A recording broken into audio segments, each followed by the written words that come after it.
এই বয়সটা শোনেন। আল্লাহ এতগুলা দাঁতের মাঝখানে একটা জিব্বা দিলা কেন?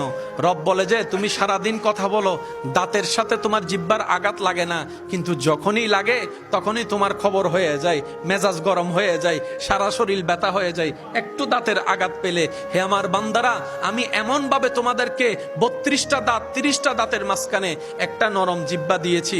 কেন জানো?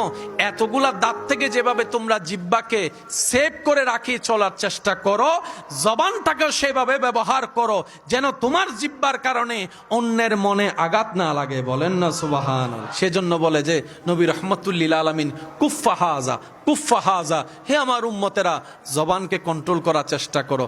আপনি খেয়াল করে দেখবেন স্বামী স্ত্রী দ্বন্দ্বের ভিতরে জবানের কারণেই হয়, ভাই ভাইয়ের মধ্যে দ্বন্দ্ব জবানের কারণে হয়, বন্ধুত্বের সম্পর্ক নষ্ট হয় এই এক দুইটা অসাবধানতার কথা বের হওয়ার কারণে, মুখের কারণে হয়। কথা বলেন ঠিক কিনা? সাজানো গোছানো সংসার ভেঙে যায় মুখ অনিয়ন্ত্রিত থাকার কারণে। মুখ যখন আনকন্ট্রোল হয়ে যায় তখন সংসারও ভেঙে যায়।